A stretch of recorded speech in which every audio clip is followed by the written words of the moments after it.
तर सध्या जो इंडस्ट्रीमध्ये पडलेला सगळ्यांना खूप मोठा प्रश्न आहे की AI आपल्या सगळ्यांचे कामधंदे घेऊन टाकणार आहे. याच्याबद्दल आधी आपण बोलूया. कसं उत्तर हवंय, निराशावादी का आशावादी? आता जर मी एखादा प्लॉट दिला तर ह्या प्लॉटवरती मला एक चांगला स्क्रीन प्ले लिहून दे, मध्यम दर्जाचा स्क्रीन प्ले लिहून देण्या इतपत AI झालेला आहे, मध्यम दर्जाचा.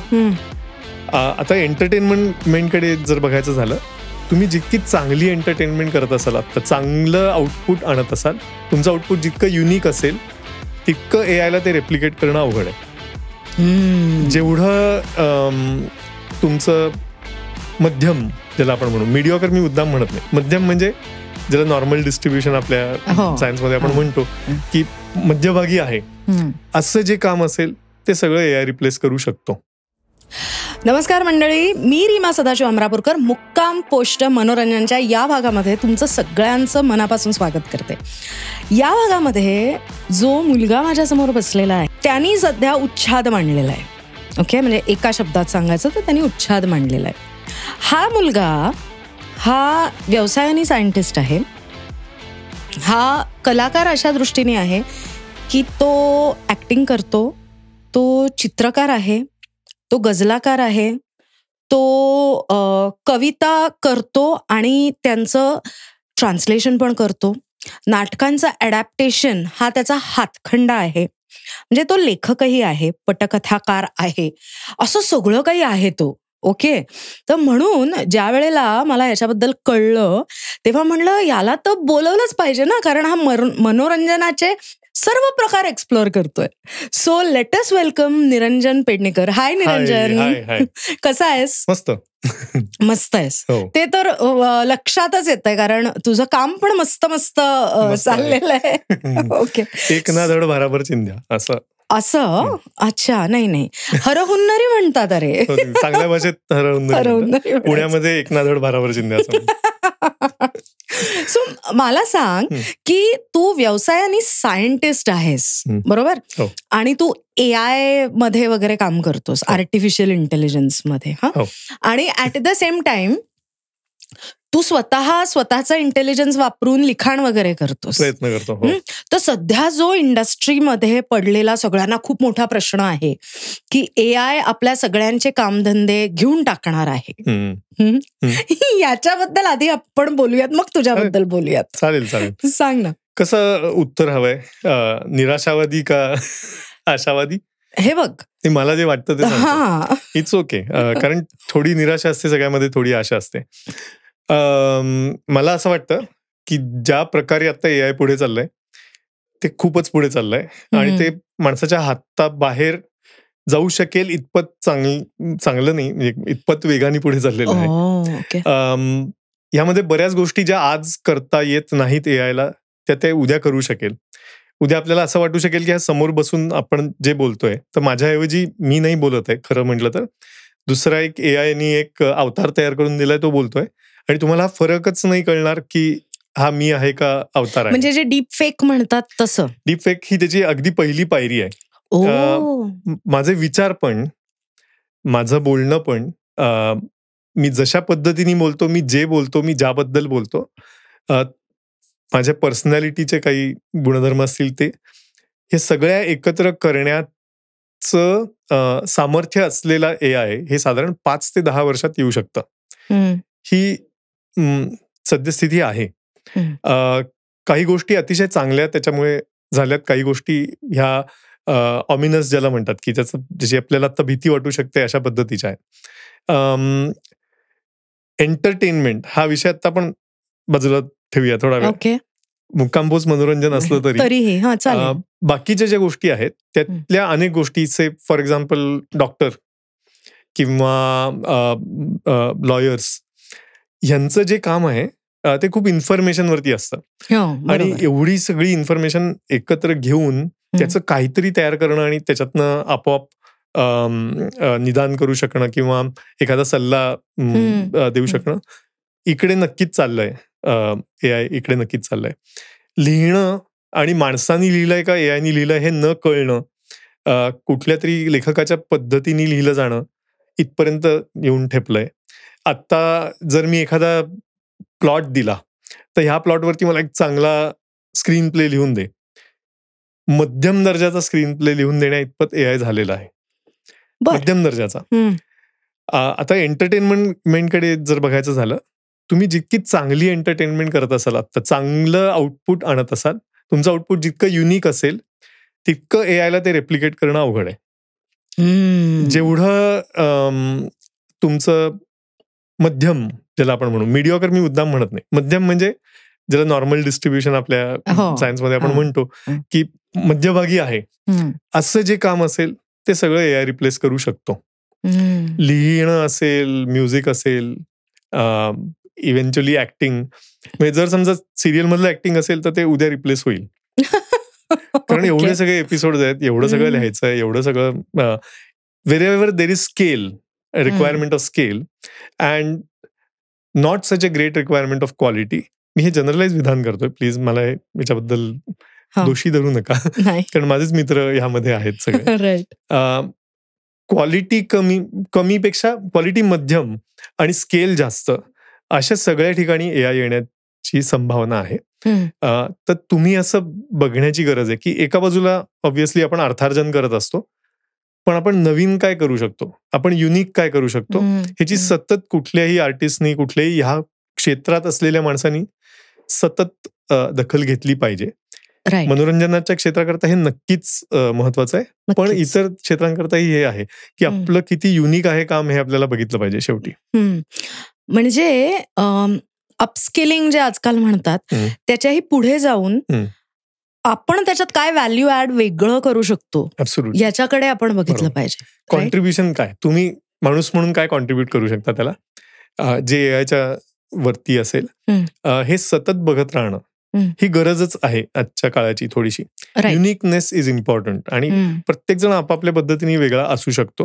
तो आपला वेगळेपणा कसा बाहेर येईल हा प्रयत्न, ह्याचा विचार तरी करत राहणं, हे महत्वाचं आहे. करेक्ट. आता आपण तुझ्याकडे वळूयात. तुझा युनिकनेस मी असा समजते, म्हणजे मी समजते, I can be wrong, correct मी, की अडॅप्टेशन आणि कोणतं तरी 30-35 वर्षांपूर्वीचं किंवा त्याच्याही आधी लिहिलेलं नाटक हे आजच्या काळात आणून ठेवायचं. आजच्या प्रश्नांना ते कसं लागू पडतं किंवा ते कशा पद्धतीने हे होतं ते करायचं, हा तुझा हातखंड आहे, हे तुझी युनिक क्वालिटी आहे. राईट. हे मला आवडतं करायला. हा, ओके, राईट, गुड.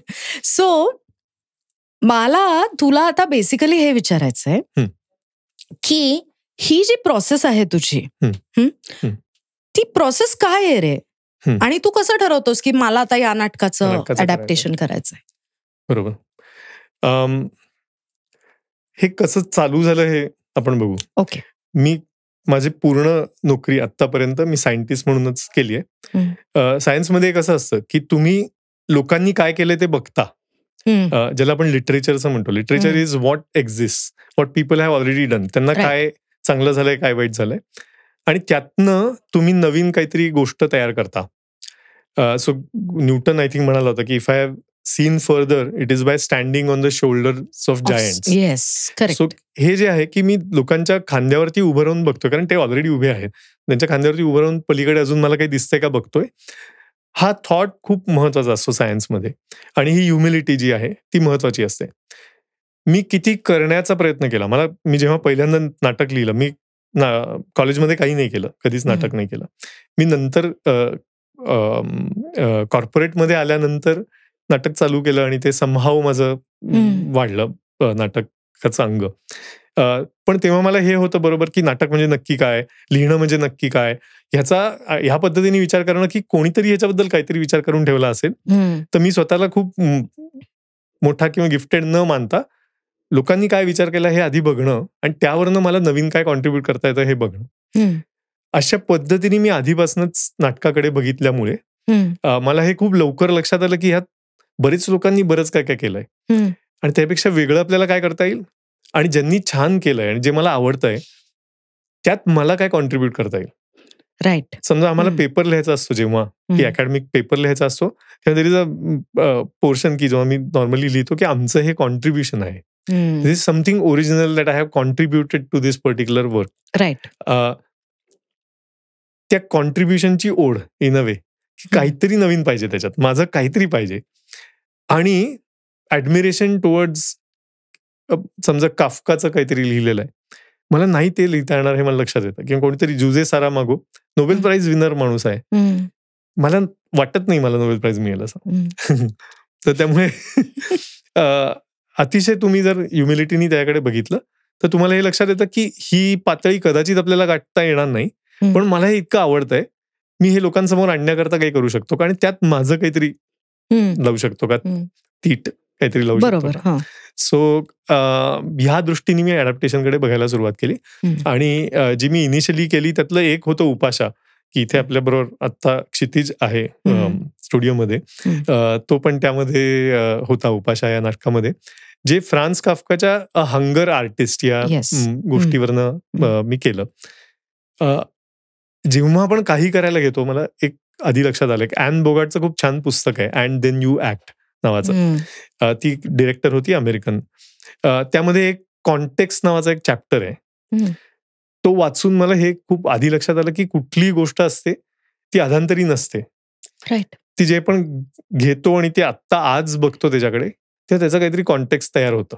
नक्कीच आत्ताचं कॉन्टेक्स्ट त्याला लागतं, जाऊन चिकटतं, कारण लोक ते बाजूला ठेवू नाही शकत. आत्ताच्या कॉन्टेक्स्टमध्ये त्या गोष्टीचा अर्थ काय आहे हे जेव्हा मी विचार केला तेव्हा असं लक्षात आलं की आर्टिस्ट, आणि त्याच्यामध्ये एक हंगर आर्टिस्ट आहे की जो उपाशी राहण्याची त्याच्याकडे कला आहे. हा हंगर आर्टिस्ट तो असं म्हणतो की माझी कला बघा इतकी भारी आहे की तुमच्या कोणाकडे नाही आहे, आणि खूप वेगळी युनिक कला आहे, तुम्ही बघा. पण त्याचा मॅनेजर म्हणतो अरे सतत कोण बघणार आहे, एखादी इव्हेंट केली तरच लोक बघतील. आपण असं करूया 40 दिवसाचे उपास ठेवूया, 40व्या दिवशी छानपैकी इव्हेंट करून तू उपास काहीतरी तुला देतो खायला, ते सोड तू उपास, मग परत अजून एक करूया दुसरीकडे जाऊन, म्हणजे लोक पाहायला येतील. तो म्हणतो नाही, मला इन्फायनेटली उपास करायचा आहे, ते येऊन लोकांनी बघितलं पाहिजे, because that is so different. म्हणतो नाही येणारे लोक, म्हणून ते भांडतात. आणि शेवटी मग तो त्याला सर्कसमध्ये दिसतो की, आणि सर्कसमध्ये त्याच्याकडे हे प्रश्न आहेत. उदाहरणार्थ हा प्रश्न आहे त्याच्याकडे सर्कसमध्ये की शेजारी माझ्या एक बाई बसते, ती विचित्र चाळे करते, बाजूला एक अजगर बसतो, तो नुसताच पळून राहतो, मागे एक माकड आहे, ते पादत बसतं.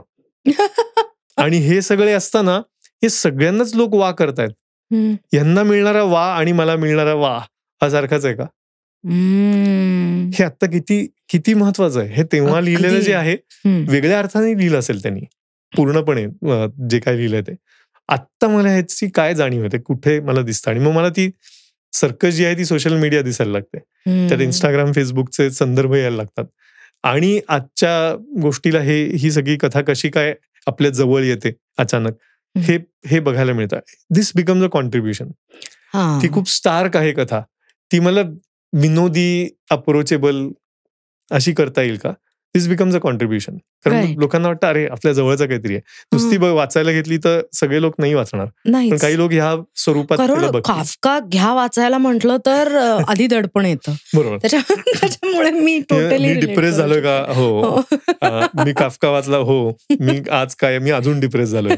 त्याच्या गोष्टीची स्टोरी अशी असते की ते खाली कुठेतरी चालू होते आणि अजून खाली जाते. बरोबर. असं शेप. त्यामुळे हे मला कॉन्ट्रीब्युशन वाटतं, आणि हे मला अनादर वाटत नाही. ते सांगायला तो नाहीये थँकफुली, पण मला वाटत नाही का अनादर, कारण हे वाटतं की लोकांना त्याचं जाऊन वाचावं वाटतं हे झाल्यानंतर, ज्यांनी वाचलं नसेल त्यांना. असं जेव्हा होतं तेव्हा खूप चांगलं वाटतं. आणि याच्यामध्ये दुसरा एक अँगल येणार आहे. आपल्याला असे बरेच दिग्दर्शक, चित्रपट निर्माते, फिल्म मेकर्स माहिती आहेत की जे कथा तशीच्या तशी उचलून ते बनवतात. बरोबर. पण ह्याच्यामध्ये तू जे म्हणालास ते कॉन्ट्रीब्युशन आहे, आणि त्याच्यामुळे तो आजच्याही काळात कसा रेलेव्हंट आहे काफका हे तू दाखवून देतोयस.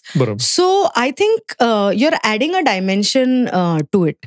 त्याच्यामुळे तो अनादर होणं शक्य नाहीये. इट्स पॉलिशिंग ऑफ अ म्हणजे अजून एक फॅसेट घेऊन तो एक्झॅक्टली जरा लख्ख करून दाखवला की बघा आपला स्वतःचा चेहरा दिसतो की नाही. करेक्ट. थोडासा होतं. सो मला सांग, तू आत्ता म्हणालास की सोशल मीडिया, फेसबुक ह्याचे सगळ्याचे हे येतात जेव्हा तू सर्कसचा विचार करतोस त्यावेळेला.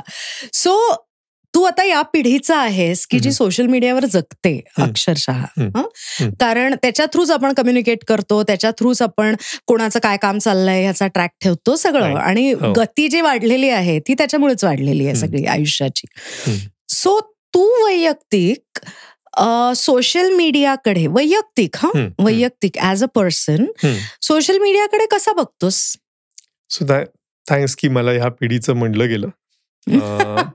मी वापरतो social media, so I know की काय त्याचं हे आहे. मी सोशल मीडिया नसलेल्या काळात पण होतो आणि तो पण काळ मला माहितीये. इन्स्टंट ग्रॅटिफिकेशन हे एक सोशल मीडियाचं सोपं एक गोष्ट आहे त्याची. दुसरं म्हणजे कंटिन्युअस पार्शल अटेन्शन. हे एक सोशल मीडियाचा गुणधर्म आहे. कंटिन्युअसली मला अटेन्शन द्यावंसं वाटतं, पण पार्शली सगळीकडे द्यावंसं वाटतं. हे माझं खरं आयुष्य. आणि बरं, बाय द वे व्हॉट्सअप काही आलंय का, आणि बाय द वे इंस्टाग्राम, बरोबर, आणि अजून कुठेतरी काहीतरी माझं जर समजा सोशल प्रेझेन्स काही असेल, काही अपडेट आलाय का, कोणाचा मेसेज आलाय का, ह्याकडे सतत पार्टली मी अटेन्शन देतो. एक गोष्ट घेऊन त्याच्याकडे अटेन्शन देत नाही. आणि म्हणून मी हेही करतो की मी एक रील घेतो, स्वाईप करतो 15 सेकंदामध्ये, पुढचा रील घेतो, स्वाईप करतो. सगळी रील्स वेगवेगळी असतात तरी मी ते स्वाईप करत बसतो. मला बदललेल्या कॉन्टेक्स्टचा भानही राहत नाही. राईट. इनफॅक्ट आता असं झालं होतं काही दिवसांपूर्वी, मागच्या वर्षी वगैरे, ललित मधली काही विद्यार्थी होते, त्यांनी एक नाटक बसवायला घेतलं. 2 जण होते, त्यांना दोघांचं नाटक होतं. ते म्हणाले, अरे निरंजन, नाटक कळत नाहीये, इतकं काहीतरी वेगळंच आहे ना, त्याचा अर्थ नाही लक्षात येत आहे. म्हटलं कॉन्टेक्स्ट बघा नाटकाचं, कुठलं नाटक आहे. कदाचित मोहन राकेश यांचं, आणि पु ल देशपांडेंनी अनुवाद केलाय. काय तो नवरा बायको बोलतात, नवरा कशाबद्दल तरी बोलतो, मग बायको बीच बद्दल बोलते, मग तो अजून नोकरीबद्दल बोलतो, मग ती म्हणते की समोर केक ठेवलाय, तो उंदीर येऊन खातोय. काय कशाची मेळ नाही लागत. म्हटलं तू आत्ता स्वतः मला नको दाखवू, तुझं इंस्टाग्राम फीड घे किंवा फेसबुक फीड घे. पहिल्याला तू कोणाला तरी लव्ह करतोस, दुसऱ्या ह्याला तुला हसतोस कुठल्या तरी मीमवर, तिसऱ्या क्षणी तू रडतोस आणि काहीतरी तुला मे बी पॅलेस्टाईन आणि याच्याबद्दल दिसतं. 4थ्या क्षणी अजून काहीतरी करतोस, 5व्या क्षणी पोस्ट करतोस, कॉमेंट करतोस. ही कुठली जगं आहेत, आणि तू जगांमधनं कुठे इकडे तिकडे किती फास्ट जातोयस, बरोबर, किंवा जातेस. हे तुला ह्यामध्ये काही साम्य दिसतं का? तुझंच आयुष्य आहे हे कदाचित. आता ह्या पद्धतीने बघ आणि ते नाटक तुला कदाचित कळेल. बरोबर. आणि म्हणते अरे खरंच असंच आहे नाटक जे आहे ते. म्हणजे आज आपल्या एखादी गोष्ट जी आपल्याला ऍब्सर्ड वाटते ती रियालिटी असते बरेचदा. ती दुसऱ्या काळात रियालिटी होऊ शकते, किंवा ती रियालिटी तसं थोडंसं झालंय असं मला वाटतं की कॉन्टेक्स्ट गोष्टींचा आपला निष्ठच चाललाय. आणि पटपट बदलणारे कॉन्टेक्स्ट आणि पटपट बदलणारं अटेन्शन, आणि पटपट आपलं अटेन्शन स्पॅन कमी झालंय सगळे म्हणतात, बरोबर आहे, अर्थातच झालाय. पण त्याचं मला काय होतंय, जे काय मी बघतोय त्याचं, ह्याचा विचार करायलाच वेळ नाही. कारण पुढची गोष्ट तोपर्यंत येते आणि मी अडकून राहतो त्याच्यामध्ये. पण ह्यात it's at the cost of ठहराव, ज्याला म्हणतात. मी थांबतच नाहीये कुठे. आणि विचार करायला न थांबणं हे एक वेगळं सध्या झालेली गोष्ट आहे. ती मला एक वाटते. आणि प्रत्येकाला बोलायला मिळणं, जे कधी कधी चांगलं नसतं. कारण बोलायला मिळूनही शेवटी एक छोटी त्याचाच एक वेगळं रूप, की आपला वर्ल्ड व्ह्यू कसा तयार होतो, आपण बघतो ते कसं काय तयार होतं.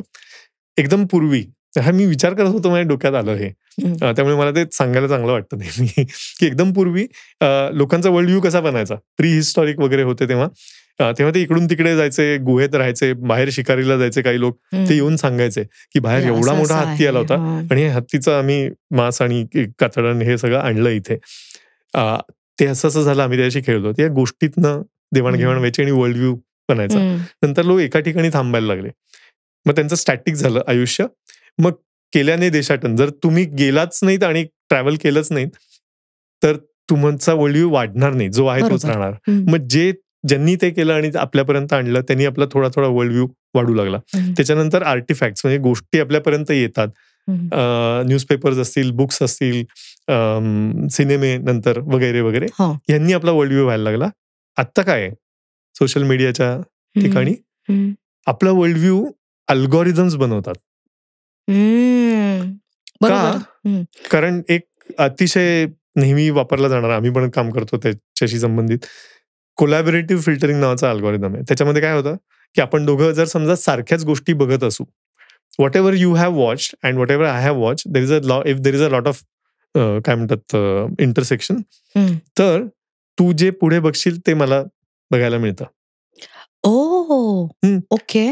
तर ह्यानी आता होतंय काय, म्हणजे आपण एकाच बॉक्समध्ये टाकले जातो. बॉक्समध्ये आपोआप टाकले जातो. कोणी करत नाही. It's tyranny without a tyrant. प्रत्यक्ष हे करणारं कोणी नाही, पण असं होत आहे. मी कसा डिफाईन केला जातोय, मी जे बघतो त्यांनी डिफाईन केला जातोय. आणि मी होतो कसा, मी जे बघतो त्यांनी मी घडतो. आत्ता शेजारी हे सर्कल आहे, ते सर्कल सतत कम्प्लीट होत राहतं. शेजारी दोन बसलेले लोक, त्यांना जे जगाबद्दल वाटतं ते मला इथे काय दिसतंय त्याच्यावरनं वाटतं. मला प्रत्यक्ष एक्सपिरियन्सवरनं कमी वाटायला लागलंय आता.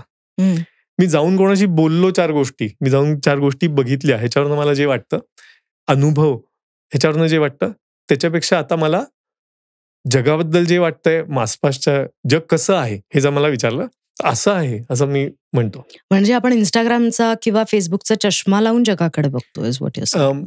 दुसरं काही आपल्याला हेच नाही. व्हॉट्सअपचं पण सगळंच, म्हणजे हे सगळे इन्फॉर्मेशन जी येते ती मेजर होऊन येते आपल्याकडे. आणि कोणी मुद्दाम नाही, म्हणजे मध्ये काही एक्झाम्पल झाली असतील की ते केम्ब्रिज अनालिटिका वगैरे, मुद्दाम लोक नाही ही पाठवत आहेत. त्यांना फक्त तुम्ही तिथे अडकून राहायला हवंय. ह्याकरता जे अल्गोरिदम्स तयार झालेत ते आपोआप हे करतायत जे आहे ते. हे जे होते इट्स अन इमर्जंट फिनॉमिनन जो आपल्याला दिसतो. आणि ह्यामुळे शेजारी शेजारी बसलेली एका जॉग्राफिक ठिकाणी वाढलेल्या लोकांचे वर्ल्ड व्ह्यूज पूर्णपणे वेगळे असू शकतात. हे आता खूप झालंय. पण मग is it a good thing or a bad? जर कम्युनिकेशनच काही झालं नाही लोकांमध्ये प्रत्यक्ष, आणि आपण आसपासचं खरं जे जग आहे, शेजारी असलेलं जग, त्याच्यात समावेशच नाही करून घेतला, तर it's not a good thing, because you are always living in something which you are not really a part of. True. म्हणजे मला जाणवतं की समजा पॅलेस्टाईन इस्रायल मध्ये जे झालंय त्याची विदारकता जाणवते, ते सगळं जाणवतं, पण तेच माझं आयुष्य होऊन नाही बसू शकत. बरोबर. म्हणजे शेजारी पण काहीतरी होत आहे जे वेगळ्या पद्धतीने वेगळ्या प्रमाणावरती होत आहे, ते कदाचित मला जास्त अफेक्ट करतंय आता. पण मी होतो कशाने अफेक्ट, मला जग कसं आहे हे दिसतं, ते ह्यानी दिसतं, ह्या चष्म्यातनं दिसतं. आणि मग मी सगळ्यांनाच त्या चष्म्यातनं बघायला लागतो. कधी कधी ते सायकोलॉजिकल चष्मे असतात, कधी कधी जातीयवादी चष्मे असतात, कधी कधी धर्माचे असतात, कुठल्या तरी पद्धतीने आपल्याला बॉक्स करणारे ते चष्मे असतात, ज्यांनी आपण जास्त जास्त जास्त जास्त सगळं बघायला लागतो. And that's what you become, right, eventually. Correct. So before this algorithm driven world, म्हणजे हे जग असं जे आत्ता झालेलं आहे असं 10 वर्षांपूर्वी नव्हतं. असं व्हायच्या आधीचं जे जग होतं त्याच्यातही असंच होतं ना रे, की या आळीतली लोक ही अशी वागतात, किंवा अशा वेगवेगळ्या यांनी आपण बांधले गेलेलोच होतो. सो एक लेखक म्हणून जर तुला पूर्वीची आपली सगळी समाज जीवन पद्धती आणि आत्ताच हे अल्गोरिदम ड्रिव्हन वर्ल्ड याच्यामध्ये जर पॅरलल काढायचा असेल तर तू काय पॅरलल काढशील? सो अगदी बरोबर आहे की पूर्वी तसं होतं, कारण माणूस तसा आहे. Number of people interacting with each other was less, हे होतं. पॅरलल जो आहे तो हा आहेच की मला माझ्या जगाचा जो व्ह्यू तयार होतो त्यामध्ये माझे बायसेस काय काय आहेत ते तेव्हाही होते, ते आत्ताही आहेत. राईट. वेगळ्या पद्धतीने बायस झालं, नुसतं जगताना जगून आसपासचं बघून पण काही बायस झालं. आता असं आर्ग्युमेंट येऊ शकतं की अरे आता काही काही बायस उघडले जात आहेत, काही काही बायस थोडेसे नाहीसे होत आहेत. पण ते होताना इतर काही बायसेस येत आहेत.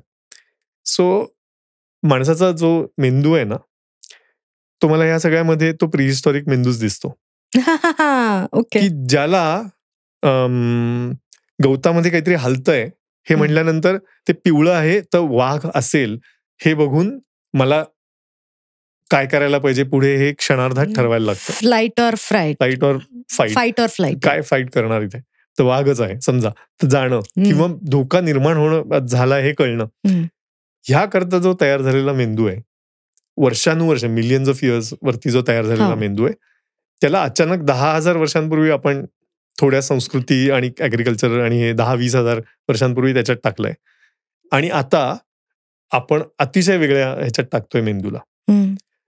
आत्ता पण आपण जरी म्हणालो की मुलांचं असं असं होतंय ते वगैरे असं जे म्हणलं जातं, मुलांचं मोटर स्किल्स जात आहेत, पण तरी त्यांचा मेंदू जो आहे तो तोच आहे, जो जुन्या काळचा मेंदू आहे तोच आहे, तो बदललेला नाहीये, तो बदलतच नाहीये. त्याची प्लास्टिसिटी आहे ती तीच आहे, की त्याच्यावरती जे संस्कार होतील ते करणार. जर त्याला हाताने काही करायला मिळालं तर तो करेल, बरोबर. ती ॲबिलिटी गेलेली नाही. पण जे त्या वेळेचे संदर्भ होते, प्रिहिस्टॉरिक वेळेचे, ज्याच्यावरती जास्तीत जास्त आपला मेंदू डेव्हलप झाला, ते संदर्भ सगळे बदललेले आहेत. आणि त्याच्यात जे त्याचे गुणधर्म आहेत, की उदाहरणार्थ बायस, थोडी इन्फॉर्मेशन बघून काहीतरी तयार होणं डोक्यामध्ये, हा तेव्हाही आहे, आत्ताही आहे, पुढेही असेल. करेक्ट. जोपर्यंत आपण जाऊन मेंदूचं स्ट्रक्चर बदलत नाही, जे होऊ शकतं अर्थातच, जेनेटिकली काहीतरी बदलत नाही, तोपर्यंत माणसाच्या मेंदूचे गुणधर्म तसेच राहणार. सो माणसाची परिस्थिती बदलते पण माणूस बदलत नाही. माणसाचं हार्डवेअर काही बदलत नाही, वर्षानुवर्ष बदललेलं नाही. पण आता तू जे म्हणतोयस, म्हणजे जे प्रिहिस्टॉरिक काळापासून आपलं डेव्हलप झाला तो ॲमिग्डाला, जो छोटा मगज त्याला म्हणतात, जो आपल्याला ट्रिगर करतो फ्लाईट ऑर फाईट साठी, आणि प्रीफ्रंटल कॉर्टेक्स जो आपल्याला विचार करायला, विवेकाचा भाषा जो बोलतो तो प्रीफ्रंटल कॉर्टेक्स. तर आता बघ, मला सांग की म्हणजे हे माझा अनुभव आहे, आय कॅन बी रॉंग, पण मला असं जाणवलेलं आहे की आता जे नवीन पिढी येते आहे, कॉर्पोरेट स्ट्रक्चरमध्ये असेल किंवा मी सोशल सेक्टरमध्ये काम करते, सोशल सेक्टरमध्ये असेल, तिथे हा प्रीफ्रंटल कॉर्टेक्स आमचा खूप जास्त डेव्हलप्ड आहे आणि आम्ही ह्या सगळ्या तत्वांनी आणि यांनी वागतो आणि आमच्याशी तुम्ही सगळ्यांनी तसंच वागावं अशी अपेक्षा आणि इच्छा त्या पिढीची आहे. सो तुझं जे आता माणसांचा, कारण तू एवढा अभ्यास करतोस, तर तुला काय वाटतं त्यांचं खरंच प्रीफ्रंटल कॉर्टेक्स एवढा डेव्हलप्ड आहे का? डेव्हलप्ड म्हणजे अवेअरनेस आहे त्यांना त्याचा, असं मला वाटतं. प्रीफ्रंटल कॉर्टेक्स जो आहे बायोलॉजिकली, त्याच्यावरती जन्मल्यावर संस्कार जास्त होत आहेत. डझंट मीन की तो न्यूरोलॉजिकली पेक्षा त्याची बायोलॉजी काही बदलली आहे, हे झालेलं नाहीये. बायोलॉजिकली तो जसा आहे, जे घेईल ते तो करणार असाच आहे. मग आता प्रीफ्रंटल कॉर्टेक्स वरती जास्त गोष्टी येऊन पडतात आणि ह्या मागे समजा काही काही गोष्टी आपण आधी पूर्वीच्या काळी खूप उफाळून काहीतरी बोलत असू, ते दाबलं जातं आणि ते इथं जे येणारे पद्धतीने आपण बोलतो, आता पॉलिश पद्धतीने बोलतो किंवा आतलंच ठेवतो, किंवा जर समजा लोकांसमोर आलो तर आपल्याला बोलता येत नाही खूप वगैरे वगैरे, ह्या ज्या गोष्टी आहेत. माणसाचा जो मेंदू आहे, माझं असं म्हणणं की तोच आहे, पहिल्यापासून तोच आहे. गोष्टी बदलल्या आहेत, तेवढा मेंदू बदललेला नाही. ऍक्च्युअल जे हार्डवेअर आहे ते साधारण तसंच आहे. ओके, वर्षानुवर्ष. सो मला आता सांग, तू नाटकाकडे अभ्यास म्हणून बघितलंस, बरोबर? सो अशा वेळेला तू फक्त क्लासिक्सचा अभ्यास केलास की कमर्शियल नाटकांचा पण केलास? अभ्यास म्हणजे कसं, अभ्यास असं म्हणलं की त्याला काहीतरी सिरियस अभ्यासच मनोरंजन केलास ना तू.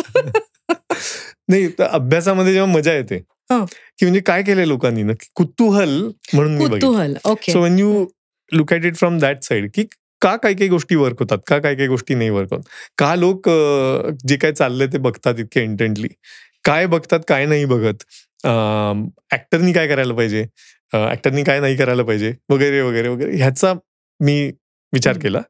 आणि क्लासिक्सच असं काही नाही, काही पण जे काही what ever came my way okay. असं बघितलं. नवीन पण नाटकं बघितली. उदाहरणार्थ उच्छाद हे जे आमचं सध्या गाजतंय जे नाटक, ते गॉड ऑफ कार्नेज नावाचं नाटक आहे, जे 2000 आय थिंक 2000च्या दशकामध्ये झालेलं आहे. ते मी 2010 साली पहिल्यांदा वाचलं होतं, की जेव्हा मी नाटक करायला चालू केलं. 2010 सालापासनं मला असं वाटलं होतं, की अरे हे काय नाटक आहे, मला खूपच आवडलंय, हे करायलाच पाहिजे काही झालं तरी. त्यात नुसते लोक बसलेत आणि बोलतायत, तरी मी पूर्ण वेळ अडकून आहे या नाटकात. काय आहे असं या नाटकामध्ये, हे जेव्हा मला वाटलं, आणि ते विनोदी पण आहे, ते आपल्याला चिमटे पण काढताय, सगळ्या गोष्टी आहेत त्याच्यात, आणि नेहमीच नाही वाटत आहे नाटक, हे मला लक्षात आलं तेव्हा. मग त्याचा जेव्हा जास्त क्राफ्ट या दृष्टीने विचार केला, की नक्की काय अडकवतं माणसाला. एक मुद्दा असा इथनं निघतो, मग त्याच्यावरती थोडा वेळ बोललं जातं, त्याच्यावरती बोललं नाही जात, पण परत 10 मिनिटांनी तो मुद्दा निघतो, तेव्हा आपण ह्याला कनेक्ट करतो, आणि एक प्रकारची आपली फुलफिलमेंट होते. आणि हे बघतो की आता हा मुद्दा कुठे जाणार, तेवढ्यात दुसरा मुद्दा येतो, आणि हे आपलं नेहमीच्या बोलण्यातलं जे काही आहे. निरंजन, तू जे अल्गोरिदमचं सांगितलंस, 10 वेगळ्या वेगळ्या गोष्टी हे करतात, तसंच आहे की ते? तसंच आहे. पण मग मला तुला वेगळंच विचारायचंय. मला तुला विचारायचंय की कमर्शियल नाटक आणि कमर्शियल सिनेमा हे तू बघतोस का? मी कमर्शियल नाटक आणि कमर्शियल सिनेमा या दृष्टीने त्याच्याकडे नाही बघत. मग काय दृष्टीने? मी, कारण कमर्शियल इज मोर लाईक आम्हाला त्याच्यातनं पैसे मिळवायचे असं म्हणणार. पॉप्युलर असं, तर पैसे पॉप्युलर, बरोबर. आता कमर्शियल व्हर्सेस पॉप्युलर असं जेव्हा होतं, तेव्हा पॉप्युलर म्हणजे नक्की काय, की लोकांना आवडतं ते. कधी कधी लोकांना आवडतं ते मला पण आवडू शकतं. जास्त लोकांना ते आवडतं. कधी कधी जास्त लोकांना जे आवडतं ते मला आवडतं. कधी कधी जास्त लोकांना जे आवडतं ते मला आवडत नाही. त्याचे आता माझे गुणधर्म लक्षात येतात मला, की मला काय आवडतं काय नाही. कसं आहे, आपण जेव्हा काहीतरी करतो, ते करण्याचा वरचा अधिकार हा आपला असतो. मी काहीतरी आर्ट तयार केली तर त्याच्यावरचा अधिकार पूर्णपणे माझा आहे. ते बघून जे काय वाटतं ह्याचा अधिकार पूर्णपणे बघणाऱ्याचा आहे. बरोबर. ह्या दोघांनी एकमेकांच्या अधिकारामध्ये व्यत्यय आणू नये. त्यामुळे एखाद्याला जेव्हा एखादी कलाकृती आवडते, तेव्हा मला त्या माणसाला जज नाही करतायत अशा पद्धतीने. ती तसं आवडतंय, आता काय करणार. मला ते आवडतंय का नाही, इथे थांबतं ते. आणि म्हणून मी जरी ओपन असलो तरी आपल्याकडे वेळ कमी असतो, तर त्यामुळे काय पाहायचं आणि काय नाही हे करताना काही निकष लावले जातात. की खूप पॉप्युलर असेल जर समजा, आणि त्याच्यामध्ये काही लोक असतील की ज्यांचं ऍक्टिंग मला आवडत नसेल, फॉर एक्झाम्पल ऍक्टिंग बरोबर आहे असं वाटत असेल, तर मी नाही बघत ते. समटाइम्स युअर सरप्राईज की कधी कधी आवडतं पण ते तुम्हाला. बरोबर. आणि कधी कधी अगदी सिरियसली जे लोक काम करतात त्यांचं आपण बघायला जातो. सिरियसली काम करतात, मी असं नाही म्हणत की कंटेंट सिरियस असेल, कंटेंट मजेशीर पण असेल, पण ते नाही आवडत. अगदी खूप विचार करून वगैरे केलंय, कारण नको असतो तिथे विचार कधी कधी. असं पण म्हणजे मला नको असतो कारण तिथे विचार. सो ह्या गोष्टी होतात. त्यामुळे ह्या बाबतीत मी थोडा ओपन आहे, तरी काही काही गोष्टी मला आवडत नाहीत, की ज्यांनी तुमचा युनिकनेस निघून जातो, अशा गोष्टी मला जनरली आवडत नाहीत. म्हणजे उदाहरणार्थ सिरियल्स. आता सिरियल्स मध्ये कसं आहे की एखादी स्त्री, मराठी सिरियल म्हणजे मी स्त्री म्हणतोय, येते जेव्हा, कारण ते स्त्रीप्रधानच असतात असं सांगितलेलं असतं की सगळ्यात सिरियल्स तशा करा. जेव्हा ती येते आणि ती म्हणते, काकू मला जाऊ दे इथनं. दुसरी येते ती पण, काकू मला जाऊ दे इथनं, हेच करते. कोणीच ऍक्च्युली हा विचार करत नाही की काकू आतल्या आत, I am at the end of my wits, मला ह्या पुढे नाही जमत आहे, मला इथनं जाऊ दे. हा विचार डोक्यात होऊन चेहऱ्यावरती जर माझ्या काही दिसलं, तर जे दिसतं ते मला कधीच दिसत नाही. मला बाह्य जे दिसतं रूप, ज्याला काकू मला जाऊ दे, मला त्रस्त मी झाले, की मी आता डेस्परेट झाले ह्याचा जो सर्वमान्य नाटकी जो आविष्कार आहे, तोच मला बघायला मिळतो. मग मी एकाला झाकतो आणि दुसऱ्याला तिथे टाकतो. It's steel the same. कधी कधी असं होतं की दुसऱ्याला, आई वगैरे माझी बघते सिरियल, कधी कधी म्हणलं, आई ही मी मागच्या वेळेला मी इथनं पास होत होतो, जेव्हा अर्ध्या मिनिटात बघितलं होतं, तेव्हा ही मुलगी वेगळी होती. आज ती म्हणाली नाही, ती बदलली कारण ती गेली, तिला काहीतरी झालं, तिचं आता लग्न झालं कुठेतरी वगैरे, असे काही असू शकतं जे असेल काय. पण आता मला सांग की हे जे वाक्य आहे की काकू मला जाऊ दे इथनं, हे तू कसं घेशील? बऱ्याच गोष्टी आहेत तिथे. मी हे नाही म्हणत आहे नाही, मी तुला बॅकस्टोरी देते. नाही, मी I am just throwing this at you की मी तुला बॅकस्टोरी देते की तू फ्रस्ट्रेटेड आहेस आणि पण इमोशनली हर्ट आहेस. राग नाही आलेला तुला, इमोशनली हर्ट आहेस आणि तू असं की आता फॉरगेट इट, इट्स डन. काकू जाऊ दे मला, आता मला झालंय, आता बस झालं, एवढंच सिम्पल. असं असू शकेल. इट डिपेंड्स त्या क्षणी जे काही इंटरॅक्शन चाललंय तेव्हा काय होतं यातनं ते येतं. आपलं कधी ठरवून येतं वाक्य की मी आता इथे जाऊन, माझी एवढी घालमेल झाली आहे ना, मी इथे जाऊन असं वाक्य घेणार आहे आणि माझं तेव्हा काकू या शब्दावरती भर असेल. हे कधीच नसतं. आपल्याला नंतर मी काय बोललो हे आठवतं, मी कसं बोललो हे नाही आठवत. कारण कसं आहे, इमोशन आहे आपलं, ती नदी आहे, त्याच्यावरती ही शब्दांची नाव आहे, ती कुठे कधी कशी जाईल ते सांगता येत नाही. नदी जशी वाहते तशी ती जाते. बरोबर. सो इमोशन निर्माण होणे आत कधीतरी मला पूर्णपणे मान्य आहे आणि माझे पूर्णपणे सिम्पथी आहे ऍक्टर्स सोबत की त्यांना तेवढा वेळ नाही मिळत हे काम करायला आणि त्यांना पटपट करून पॅटर्न दाखवा आणि पुढे जा असं सांगितलं जातं. They also don't like to do that. ते त्यांच्या दृष्टीने सिन्सिअरली करतात. मी त्याच्याबद्दल नाही म्हणत आहे, मी मला काय आवडत नाही आणि काय करायला पाहिजे असं मला वाटतं नेहमीच, हे मी सांगतोय की आतली नदी हल्ली नाही तर माझा विश्वास कसा बसेल. माणूस खूप उदार आहे त्या मनाने, तो विश्वास बसवून घेतो. सस्पेन्शन ऑफ डिसबिलीव्ह असं आपण ज्याला म्हणतो की नाटकामध्ये आणि सिनेमामध्ये ते आपण करतो. आपण we are use to that. आपल्याला माहिती असतं की खोटं चाललंय, राईट.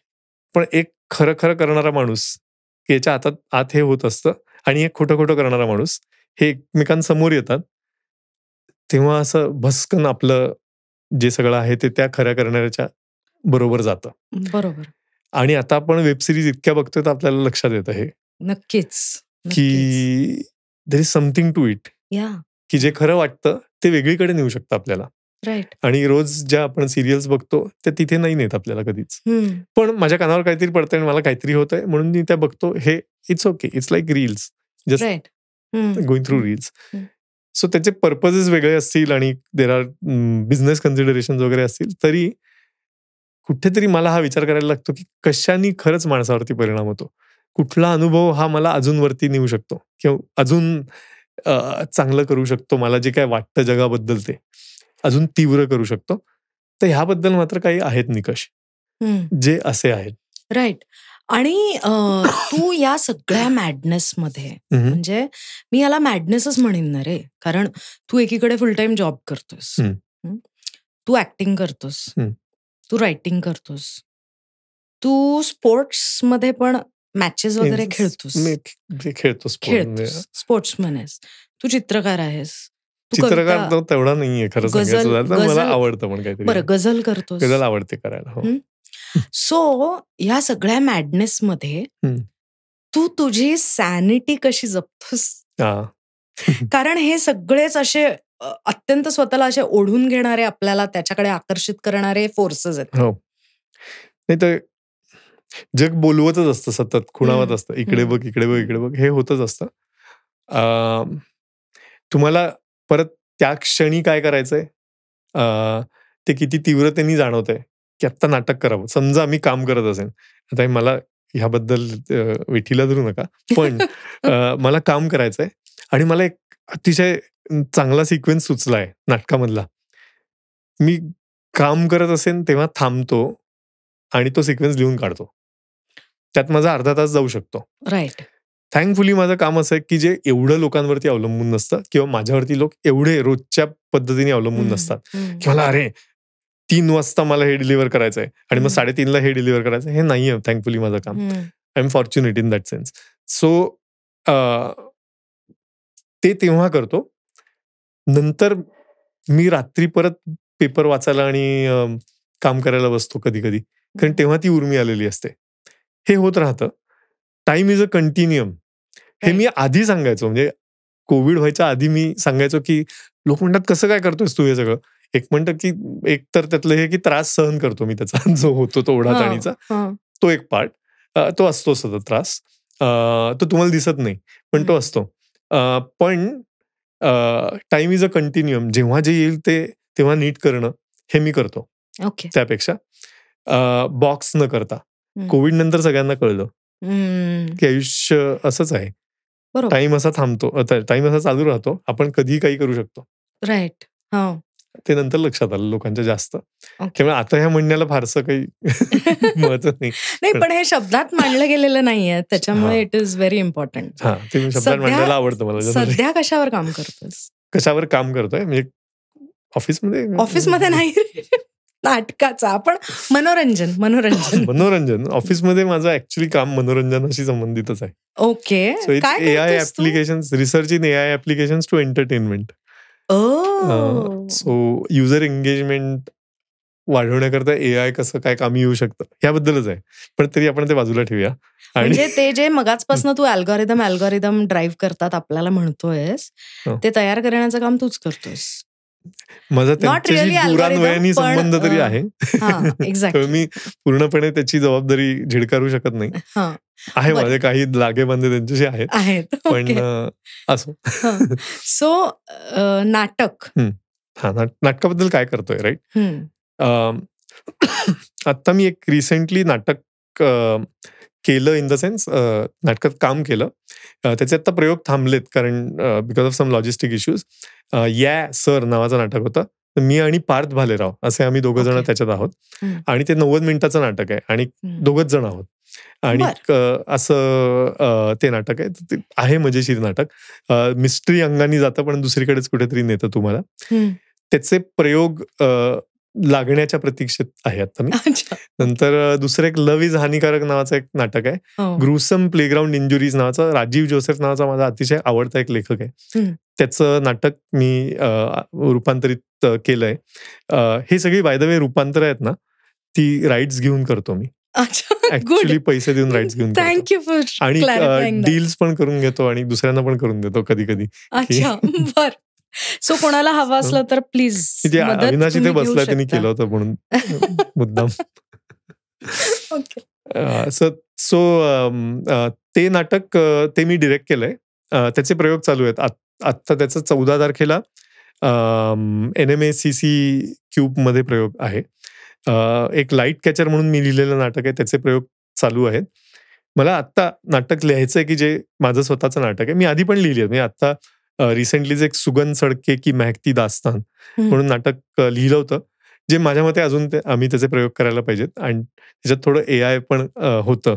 सो कसं होतं की AIला जर माझ्या डोक्यात एकदा विचार आला की AIला जर समजा काही करायचं झालं आजच्या ह्याच्यात, तर आपण म्हणतो की अरे क्रिएटिव्ह जॉब्स जातील हे वगैरे. खरं काय करायला पाहिजे की एक माणूस माझ्यासमोर मॅनहोलमध्ये उतरतोय आणि गटार साफ करतोय, ते काम AIनी करायला पाहिजे खरं तर. आयडियली ते केलं तर काय होईल. म्हणून मी नाटकामध्ये असं हे केलं की एक नवीन स्कीम आली आहे की ज्याच्यामध्ये सुगन सडके नावाचा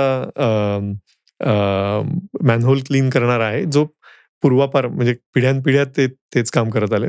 आणि त्याला ही संधी मिळते की जर तू शिकवलंस या रोबोटला की जो तुझ्या समोर येईल आणि तू फक्त तुझं काम करत राहायचं, तो सेल्फ लर्निंग रोबोट आहे, एकलव्य त्याचं नाव आहे. आणि तो शिकेल आणि हे जर सक्सेसफुल झालं तर विल रेप्लिकेट दिस. आणि हे सक्सेसफुल जर झालं तर तुला दुसऱ्या चांगल्या कामावरती तुझी पुढे जाऊ शकतोस.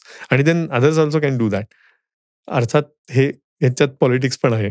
सो हे जेव्हा होतं तेव्हा सुगन सडके त्याला शिकवण्याचा खूप प्रयत्न करतो आणि रोबोट येऊन शिकतो पण.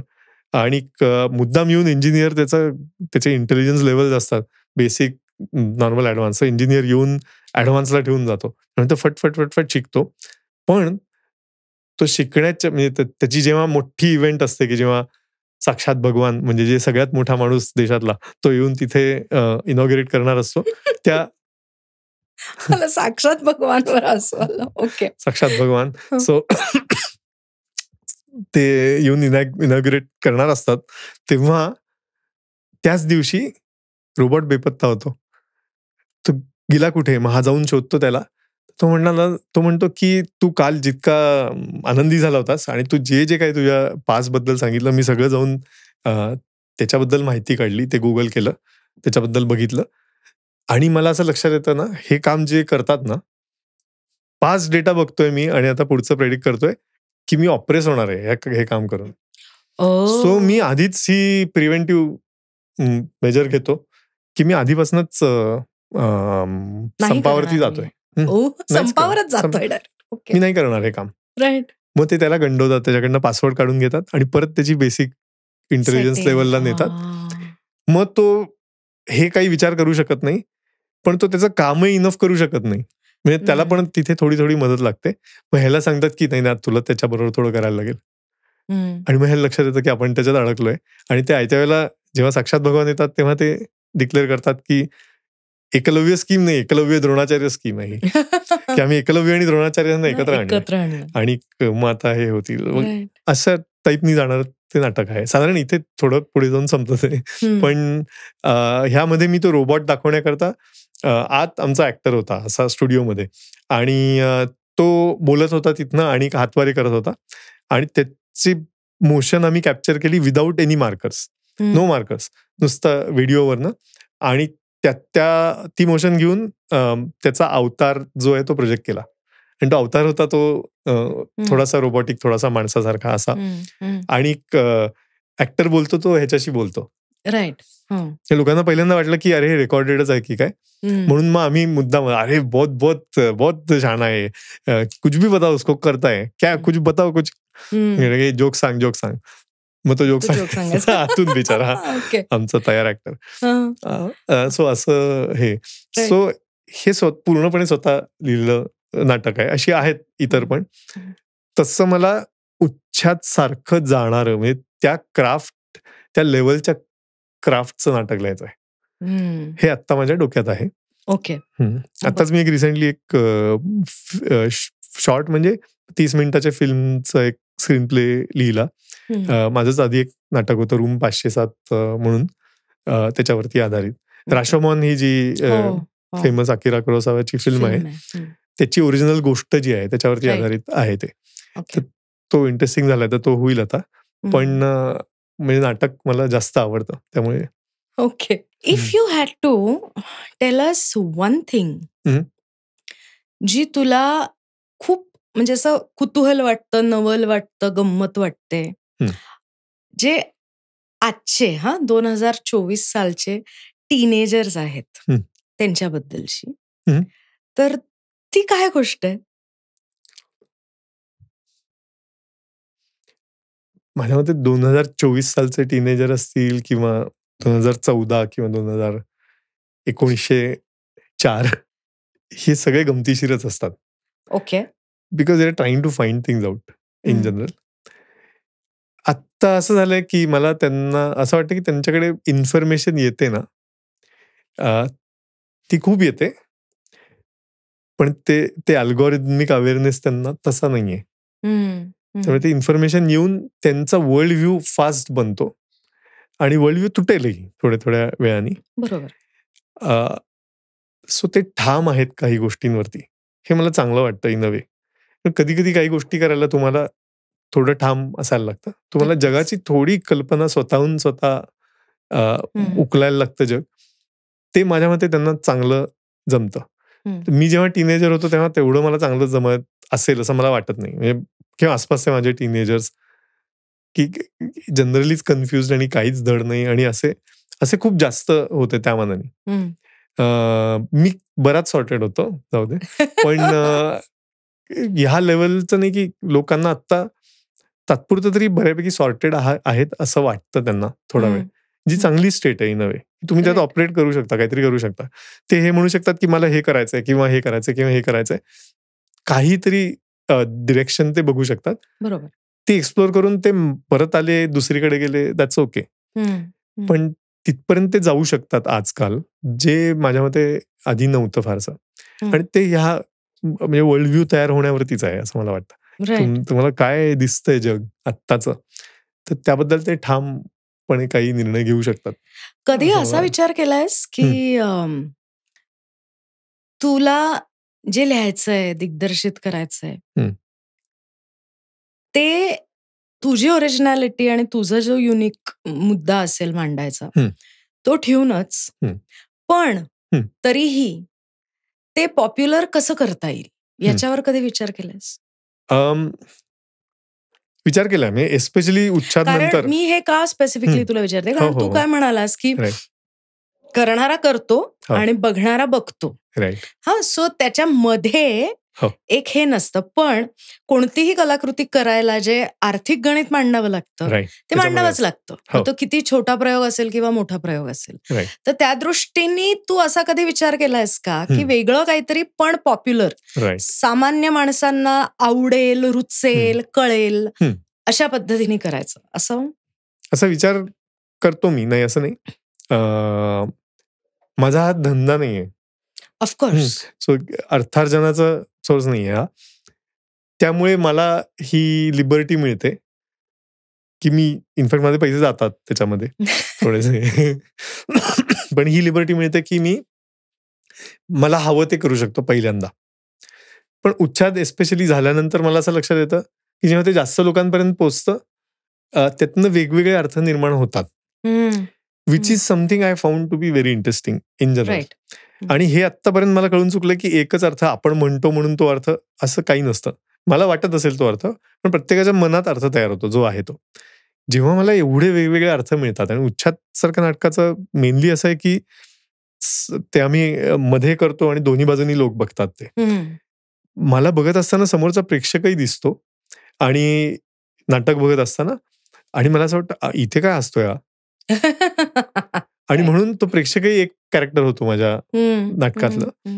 हे मला उच्छादमधनं मिळालं की जेव्हा तुमचं रीच वाढतो आणि तेच ते 4 लोक जे सगळी नाटकं बघायला येतात त्याच्या पलीकडे जातो. आता माझ्या फुटबॉलचं समजा टीम असेल, त्याच्यातले लोक त्यांच्या आई वडिलांना सांगतात की हे नाटक जाऊन बघा, आणि ते त्यांचं काहीतरी वेगळं घेऊन येतात. असे टर्शरी ज्याला आपण ऑडियन्स म्हणून तो तयार होतो. तेव्हा नाटकाचे अर्थ बदलतात, नाटक विस्तृत होतं जास्त. हे मला लक्षात आलंय. त्याकरता मला असं वाटतं की अजून पॉप्युलर असेल असं काही करावं, कारण मला विनोद आवडतो इन जनरल. विनोदाचं अंग ज्याला म्हणतात ते मला आवडतं. आता माझा विनोद लोकांना आवडतो का नाही इट्स अनदर मॅटर, पण मला सतत प्रत्येक क्षणी विनोद करायला आवडतं. तसं मला मुभा मिळाली तर मी कुठेही विनोद करेन. अच्छा, बर, ओके.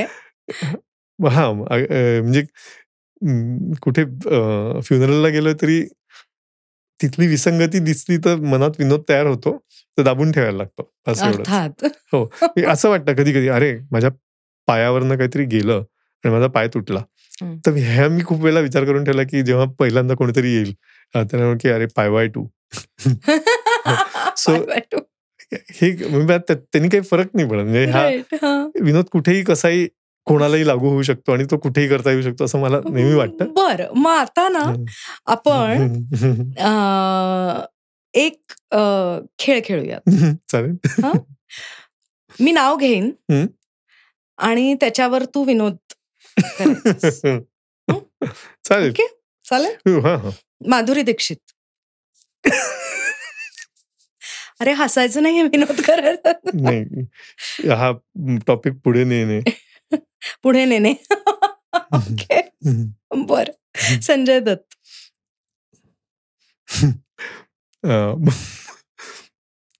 नाही, मी पहिल्या गोष्टी सगळ्या डार्कच येतात माझ्यासमोर, त्यामुळे ते बोलावं की नाही हा विचार. इट्स ऑल राईट, हा मराठी पॉडकास्ट आहे, संजय दत्त बघत नाही. आणि बघितलं तरी ठीक आहे, म्हणजे ही स्पोर्टिंग इनफ. हो, मी तो आपल्याला एखादी गंदी येईल अशीच. ओके, ठीक आहे. आलिया भट्ट. असावे साधारण. ओके, बर. मधला शब्द मी वापरला नाही, मुद्दा आलं लक्षात माझ्या ते. ओके. सई ताम्हणकर.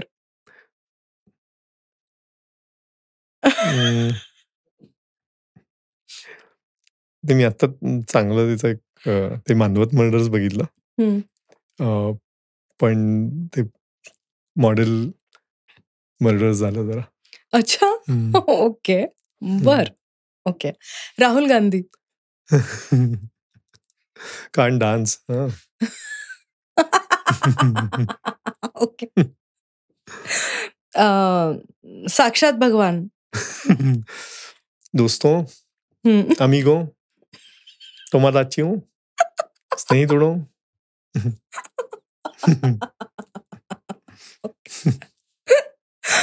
बर. आता आता सध्याची जी राजकीय परिस्थिती आहे हम्म. महाराष्ट्राची, बर. एक मुख्यमंत्री, 2 उपमुख्यमंत्री, 3.5 याला उपमुख्यमंत्री. ते वेगळं. याला तू जर आपली एखादी म्हणीत मांडायचं असेल तर काय म्हण वापरशील? एक ना धड भाराभर चिंध्या ही इथे अतिशय चांगली. चिंध्या आपण बघतोच आहे झालेलं. एक ना धड भाराभर शिंदे. मी नाही म्हणालोय. हे कट कर बर का. नाही तर ठेव, आय डोंट केअर. ओके. आता मला सांग. नको, हे लोक हे घेऊन येतील, काठ्या घेऊन येतील तुझ्या घरी, म्हणून मी हे नाव नाही घेत. काय संचलन वगैरे नाही रे, विजयादशमी नाही रे. लाडकी बहीण. लोकांनी हे करायला चालू केलं, ट्रान्झिशन. ते लाडकी बहीण मधनं काहीतरी मिळावं म्हणून, असं मी ऐकून आहे. हो का? मला जरा वेळ लागला कळायला.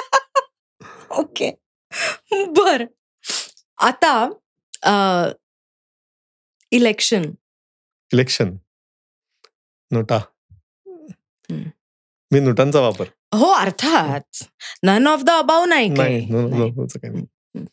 रस्ते. रस्ते मून वॉक. ओके, बर. कारण तीव्र. आलं लक्षात.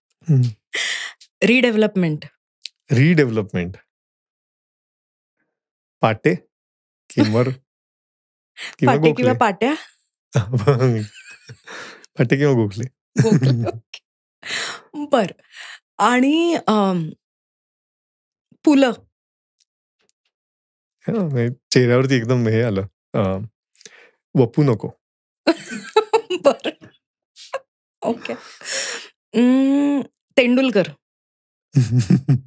विजय तेंडुलकर. हा, सचिन नाही. ते त्यांच्या पुस्तकांचं बाइंडिंग करून ठेवायला पाहिजे. हा, नक्कीच करायला पाहिजे. ओके, बर. आणि आता मी तुला एक चान्स देते. तू मला काहीतरी विचार. मुक्काम पोस्ट मनोरंजन. काहीतरी विचारू. मला वाटलं विनोद करणार आहे ह्याच्यात. नाही. हा, ही कल्पना कशी काय आली तुम्हाला? मुक्काम. मला आता हसूच येत आहेत. कल्पना कशी आली मला मुक्काम पोस्ट मनोरंजन करायची? मला ना फार खास आहे मनोरंजन करायची सगळ्यांची. आणि माझ्या असं लक्षात आलं की मी सिनेमा डिरेक्ट केले, सगळं केलं. त्याच्यातून काय फारसं मनोरंजन होताना दिसलं नाही मला लोकांचं. म्हणून म्हणलं असंच आपण नावच मनोरंजन देऊ, म्हणजे मग सगळ्यांचं मनोरंजन होईल. म्हणून मी मुक्काम पोस्ट मनोरंजन सुरू केलं. आणि ज्याच्या जे ऍक्च्युअली मनोरंजन करतात लोकांचं, त्यांना बोलवून त्यांच्या मुलाखती घेते. इजगार्ड वापरून बघितलं कधी? नाही रे, सुचलं नव्हतं. आता वापरीन मी. बरं, मला सांग, आता लेटेस्ट एखादं छान बघितलेलं, आवडलेलं नाटक.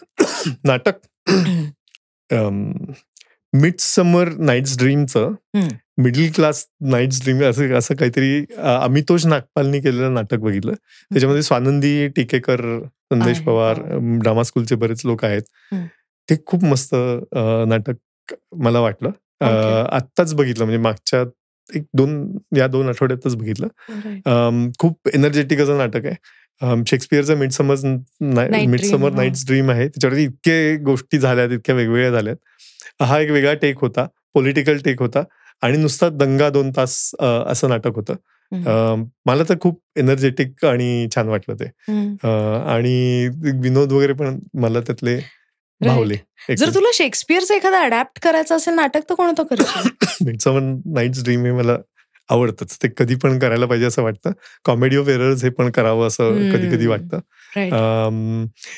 मुद्दाम मॅकबेथ आणि अशी नाटकं घेऊन त्यांचं काहीतरी विनोदीकरण विडंबन करावं असंही वाटतं. एकूणच तो आता जिवंत नाही याचा पूर्णपणे फायदा करून घ्यावा असं वाटतं. Okay, done. आता शेवटच्या सेगमेंटकडे आपण येऊया की इट इज नोन ॲज सानविवी. आपण जे लिहितो पोस्ट कार्ड, तुला माहिती आहे ना पोस्ट कार्ड? साष्टांग नमस्कार विनंती. बरोबर. तर आता जर तुला पोस्टाचं एक कार्ड दिलं आणि सांगितलं की याच्यावर तुला ज्या व्यक्तीला लिहायचं, तो हयात असेल नसेल, इमॅजिनरी असेल किंवा अस्तित्वात असेल, तर तू कोणाला लिहिशील आणि काय लिहिशील? मला असं कधी कधी वाटतं की ज्यांनी पहिल्यांदा गोष्ट रंगवून सांगितली माणसानी, ज्या माणसानी, त्या माणसाला लिहावं असं वाटतं की काय आलं आतनं की त्याच्यामुळे तू गोष्ट रंगवून सांगितलीस आणि तुझ्यासमोर 4 लोक बसून त्यांनी ती ऐकली. हे मला जाणून घ्यायला नक्कीच आवडेल. तेव्हा काय वाटतं? कदाचित कारण तो पहिला ऍक्टर असेल, पहिला स्टोरी टेलर, नरेटर असेल. आणि स्टोरी टेलर आपण स्टोरी टेल करतोच सगळे. मी असं म्हणालो, जर समजा की मी आता निघालो, घरनं निघालो, रिक्षा पकडली, टिळक रोडनी आलो, ह्या रोडनी आलो, त्या रोडनी आलो आणि इथे येऊन पोचलो आणि इथे आलो वरती, ते काहीच नाही होणार. करेक्ट. पण निघालो, नेमका सिग्नलला मामाने पकडलं, इथे स्टोरी तयार होते आणि हेच ऐकायला आपण जमतो. बरोबर. काहीतरी गॅप होते नॉलेजमध्ये आपल्या तयार, काहीतरी कॉम्प्लिकेशन होतं, काहीतरी कॉन्फ्लिक्ट होतो आणि तो आपल्या सगळ्यांना ऐकायचा असतो. हे पहिल्यांदा कोणाला गवसलं आणि ते अशा पद्धतीने गवसलं का, ते भाषेत गवसलं का, हे मला खरंच जाणून घ्यायला आवडेल.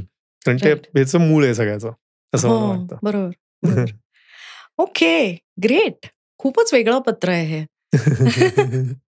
सो निरंजन, तुझ्या एवढ्या सगळ्या भारावर उद्योगांमधून तू म्हणतोस, मी नाही, त्याच्यातून तू वेळ काढून इथे आलास. मला माहितीये तुला आता धावत पळत कुठेतरी धावत पळायला जायचंय. सो तू आलास आणि वेळ काढलास आणि आमच्याशी गप्पा मारलास, त्याच्याबद्दल खूप खूप खूप धन्यवाद. आणि तुझं पुढचं जे काही नाटक असेल, प्रोजेक्ट असेल, त्याला आम्हाला नक्की बोलव. अगदी अगदी. आधीच्यांना पण मी बोलव. हो, आधीच्यांना पण बोलव, चालेल, नॉट अ प्रॉब्लेम. यावेळेला याच. Yes. Thank you so much. Thank you.